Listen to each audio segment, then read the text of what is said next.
Hello everyone, welcome to my channel recall memories. सबीना राम राम। आज का हमारा टॉपिक है प्रकाश एवं छाया, लाइट एंड शैडो, जो कि क्लास 6 से लिया हुआ है। तो आज के टॉपिक को स्टार्ट करते हुए पहला पॉइंट हमारा है कि प्रकाश के स्रोत कौन कौन से हैं। ऐसे कौन से सोर्स हैं जिनसे हम वस्तुओं को देख पाते हैं, ऐसे कौन से सोर्स हैं जिनसे हम वस्तुओं के आकार और आकृति को मेजर कर पाते हैं। तो चलिए स्टार्ट करते हैं। प्रकाश के जो स्रोत होते हैं वो उसके टू टाइप्स होते हैं। फर्स्ट होता है प्राकृतिक स्रोत, देन सेकंड होता है कृत्रिम स्रोत। पहला है प्राकृतिक स्रोत कि नेचुरल सोर्स कौन कौन से हैं। तो वे स्रोत जो हमें प्रकृति से प्राप्त होते हैं उन्हें हम क्या कहते हैं, प्राकृतिक स्रोत कहते हैं। एग्जाम्पल हैं वह वेरी इंपॉर्टेंट, उन्हें याद रखिए। तो उदाहरण है कौन कौन से हैं, सूर्य, चंद्रमा और तारे। फिर आता है कृत्रिम स्रोत कि वे स्रोत जो मानव निर्मित हैं, उदाहरण टॉर्च, बल्ब, मोमबत्ती, ये सब क्या होते हैं, कृत्रिम स्रोत होते हैं। इसके साथ ही जो हमें प्राकृतिक स्रोत मिले हैं उन्हें हम दो पिंडों में बांटते हैं। पहला होता है हमारा दीप्त पिंड, देन सेकंड होता है अदीप्त पिंड। दीप्त पिंड कौन से होते हैं, जिनका स्वयं का प्रकाश होता है, जो कि अपनी ही प्रकाश से कर पाते हैं, जिनका स्वयं का अपना प्रकाश होता है, वो होते हैं दीप्त पिंड। वे वस्तुएं जो स्वयं के प्रकाश उत्सर्जन करती हैं दीप्त पिंड कहलाती हैं। सॉरी, ये दीप्त पिंड नहीं है, दीप्त पिंड है। उदाहरण के लिए सूर्य। तो सूर्य एकमात्र ऐसा सोर्स है जो कि दीप्त पिंड है, जिनका स्वयं का अपना एक प्रकाश है। उसे किसी भी ऐसी चीज़ की जरूरत नहीं है जिससे वो प्रकाशित हो। देन सेकंड है अदीप्त पिंड की वे वस्तुएं जो स्वयं का प्रकाश उत्सर्जन नहीं करती हैं, अदीप्त पिंड कहलाती हैं। उदाहरण के लिए चंद्रमा, तारे। देखिए, पीछे हमने पढ़ा कि प्राकृतिक स्रोत हैं, उसके एग्जाम्पल तीन हैं, सूर्य, चंद्रमा, तारे। जब सूर्य, चंद्रमा, तारे हैं उनको दो पिंडों में बांट दिया, दीप्त पिंड, अदीप्त पिंड। दीप्त पिंड जो स्वयं के प्रकाश से उत्सर्जित होते हैं, उत्सर्जन करते हैं, उन्हें वो होता है सूर्य। बाकी दो बचे, चंद्रमा और तारे, वो अदीप्त पिंड हैं जिनका स्वयं का प्रकाश उत्सर्जन नहीं करते हैं। अब इसमें मोस्ट इंपॉर्टेंट यहाँ पर ये याद रखना है कि प्रकाश एक सीधी रेखा में गमन करता है, कि प्रकाश कभी भी ऐसे गमन नहीं करेगा, ऐसे टेढ़ा मेढ़ा नहीं करेगा, जिग जैग मोशन में नहीं करेगा। वो करेगा एक सीधी रेखा में, सीधी रेखा में गमन करेगा। जैसे लाइक ऐसे करेगा, ऐसे करेगा, या फिर ऐसे एक सीधी रेखा में जाएगा। ऐसे नहीं है कि ऐसे जिग जैग मोशन में करेगा, बिल्कुल भी नहीं करेगा। प्रकाश एक सीधी रेखा में गमन करेगा। फिर नेक्स्ट हमारा कि जो भी हमारे आसपास जो भी सोर्स हैं, जो भी एलिमेंट्स हैं, उनको तीन टाइप्स में डिवाइडेड कर दिया कि पारदर्शी वस्तुएं, अपारदर्शी वस्तुएं और पारभासी वस्तुएं। तो पारदर्शी वस्तुएं क्या होती हैं कि ऐसी वस्तुएं जिनके आर पार प्रकाश अच्छी तरह से गुजर सकता है तथा जिनकी दूसरी तरफ स्थित वस्तुओं को हम स्पष्ट देख सकते हैं, उन्हें हम पारदर्शी कहते हैं। नाम से ही देख लीजिए, पारदर्शी मतलब जो भी आर पार हम उस चीज़ को आसानी से देख सकें। उदाहरण के लिए कांच, वायु, साफ जल और प्लास्टिक एग्जाम्पल हैं, वो मस्ट है, याद रखिए। कांच, वायु, साफ जल और प्लास्टिक। फिर होता है अपारदर्शी वस्तुएं, ऐसी वस्तुएं जिनमें प्रकाश नहीं गुजर सकता तथा जिनके दूसरी तरफ स्थित वस्तुओं को हम बिल्कुल भी नहीं देख पाते हैं, उन्हें हम अपारदर्शी कहते हैं। उदाहरण के लिए लकड़ी, गत्ता, पत्थर, धातुएं, ऐसी बहुत सारी चीज़ें मिल जाएंगी। आप अपनी जो डेली लाइफ है उसमें एनालाइज कीजिए कि ऐसी कौन कौन सी वस्तुएं कि लाइक ये पारदर्शी है, किसके अगर आर पार मैं देखूँ तो क्या हमें वस्तुएं दिखाई देंगी। कभी आपने दुकानों में देखा होगा, जो दुकानें होती हैं उनमें चॉकलेट्स रखी होती हैं, चॉकलेट्स रखी होती हैं, जो डिब्बे होते हैं ना उनके, वो कांच के बने होते हैं। बिकॉज ऑफ हम उन कांच के आर पार हम देख सकते हैं कि इस डिब्बे में ऐसी चॉकलेट है और मेरे को यही चाहिए। समझ रहे हो ना कि हमारी जो डेली लाइफ है उससे हम रिलेट कर पा रहे हैं हर चीज़ को। फिजिक्स है वो हमारी जो डेली रूटीन है, जो डेली लाइफ है उससे कनेक्टेड है। और आप उससे एनालाइज कीजिए कि ऐसी कौन सी वस्तुएं हैं पारदर्शी हैं, ऐसी कौन सी अपारदर्शी वस्तुएं हैं। थर्ड हमारी है पारभासी वस्तुएं। पारभासी वस्तुएं क्या होती हैं कि ऐसी वस्तुएं जो अपने में से प्रकाश को आंशिक रूप से गुजरने देती हैं तथा जिनके दूसरी तरफ स्थित वस्तु को हम स्पष्ट नहीं देख पाते हैं, पारभासी कहलाते हैं। मीन्स क्या हुआ कि पहले हमने पढ़ा कि पारदर्शी और अपारदर्शी है। पारदर्शी तो हम कंप्लीटली देख पा रहे हैं और अपारदर्शी हम कंप्लीटली ही नहीं देख पा रहे हैं। तो पारदर्शी और अपारदर्शी इनका बीच का जो एलिमेंट है वो पारभासी है। इट मीन्स कि हम देख तो पा रहे हैं बट क्लियर नहीं देख पा रहे हैं। समझ रहे हैं आप। उदाहरण के लिए जैसे घिसा हुआ कांच है, तेल लगा पेपर है, बटर पेपर है। अब घिसा हुआ कांच और बटर पेपर है उसको एक साइड में रखते हैं, पहले हम देखते हैं तेल लगा हुआ पेपर। कई बार आपने स्कूल्स में देखा होगा, छोटे बच्चे हैं या फिर हमने खुद किया होगा कि हमें कोई डायग्राम बनाना होता है उस पेज पर। तो हम क्या करते हैं कि हम करते हैं कि चलो उस पेज को लेते हैं, सर में रगड़ते हैं क्योंकि सर में ऑयल लगा होता है। सर से रगड़ते हैं तो वहाँ पर वो ऑयल लग जाता है। ऑयल लगने से क्या होता है कि जब हम बुक पर उसे रखते हैं तो बुक के नीचे जो डायग्राम बना हुआ होता है वो हमें डायग्राम कंप्लीटली दिख जाता है, धुंधला धुंधला दिख जाता है, जिससे हम आसानी से ड्रॉ कर लेते हैं। तो वो क्या होता है, पारभासी लाता है। फिर आता है कि छाया। अब प्रकाश देख रहे हैं कि हम चीज़ों को देख पा रहे हैं तो उनसे कुछ ना कुछ उसकी छाया बन रही होगी। तो छाया किसे कहते हैं वो देखते हैं।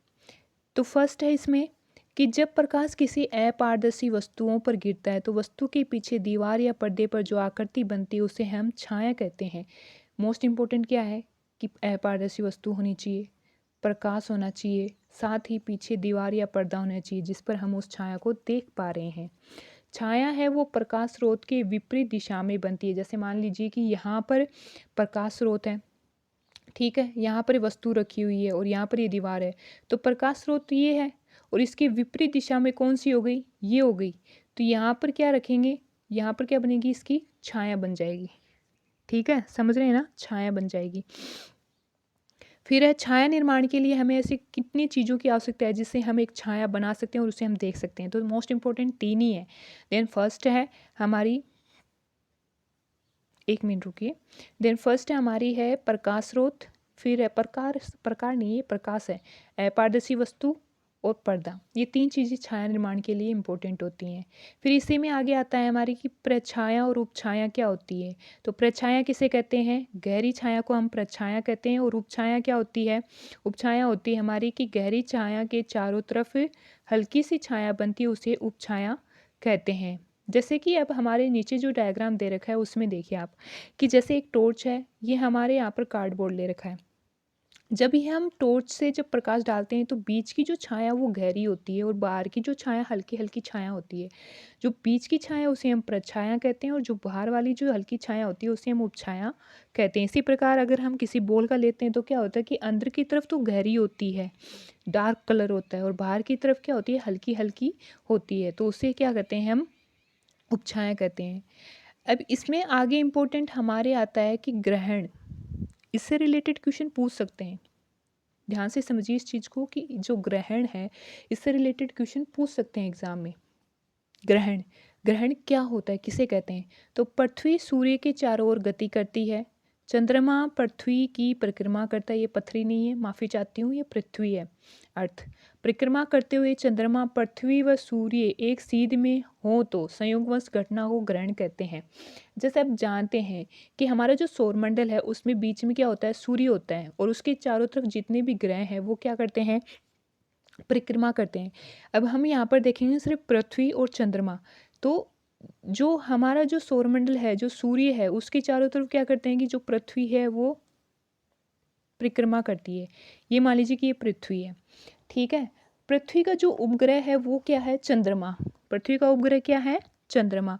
तो यहाँ पर ये मान लीजिए कि यहाँ पर ये चंद्रमा है। अब ये चंद्रमा क्या कर रहा है, ये सूर्य की परिक्रमा नहीं कर रहा है, ये कर रहा है अपनी पृथ्वी की। ये क्या कर रहा है, पृथ्वी की। कैसे कर रहा है, समझ रहे हैं ना, कि बीच में सूर्य है, उसके चारों तरफ पृथ्वी कर रही है, पृथ्वी के चारों तरफ क्या कर रहा है, चंद्रमा परिक्रमा कर रहा है। जब कभी कभी ऐसी घटना हो जाती है कि ये सूर्य है, फिर यहाँ पर ये चंद्रमा आ गया और फिर यहाँ पर ये पृथ्वी आ गई, तब क्या होता है कि ये तीनों एक सीध में आ जाते हैं, एक लाइन में आ जाते हैं, तब ऐसी घटना होती है और उस संयोगवश घटना को क्या कहते हैं, ग्रहण कहते हैं। ग्रहण होता है वो हमारे कितने प्रकार का होता है, टू टाइप्स होते हैं। फर्स्ट सूर्य ग्रहण, देन सेकंड चंद्र ग्रहण। सूर्य क्या होता है, सूर्य ग्रहण क्या होता है, सूर्य ग्रहण उसे कहते हैं कि जब सूर्य और पृथ्वी के मध्य चंद्रमा आ जाता है तो सूर्य ग्रहण कहलाता है। इट मीन्स क्या हुआ, इट मीन्स ये हुआ कि अगर हम इसको देखें ऐसे होगा, देखो यहाँ पर ये सूर्य है और यहाँ पर ये पृथ्वी है और बीच में आ गया चंद्रमा। तो क्या होगा कि बीच में अगर चंद्रमा आ रहा है, सूर्य प्लस चंद्रमा और प्लस पृथ्वी बराबर क्या होगा, सूर्य ग्रहण। क्या होगा, सूर्य ग्रहण। जैसे देखिए नीचे देखिए डायग्राम में, ये सूर्य है, यहाँ पर ये पृथ्वी है। जब पृथ्वी की परिक्रमा करते हुए चंद्रमा यहाँ पर इसके बीच में मध्य में आ जाता है, तब क्या होता है कि सूर्य ग्रहण होता है। अब सूर्य ग्रहण होता है जब सूर्य का प्रकाश इस चंद्रमा पर पड़ता है, तो उसकी क्या होती है, जो गहरी छाया होती है तो उसे हम क्या कहते हैं, प्रछाया, और जो हल्की छाया रिफ्लेक्ट होती है उसे हम क्या कहते हैं, उपछाया कहते हैं। पृथ्वी का कुछ भाग है वो चंद्रमा की प्रछाया और कुछ भाग उपछाया में होता है। प्रछाया वाले भाग पूर्ण सूर्य ग्रहण तथा उपछाया वाले भाग को खंड सूर्य ग्रहण दिखाई देता है। जैसे जो ऊपर डायग्राम दे रखा है उसमें देखिए कि क्या बोला इसने बोला कि कुछ भाग है वो प्रछाया में रहता है पृथ्वी का, और कुछ भाग है वो उपछाया में रहता है। जो उपछाया वाला भाग है उसे तो हम क्या कहते हैं, खंड सूर्य ग्रहण कहते हैं, मतलब पूर्ण नहीं हुआ। और जो प्रछाया वाला, इसमें डार्क जो छाया जा रही है, उससे क्या करें हम, पूर्ण सूर्य ग्रहण हो रहा है।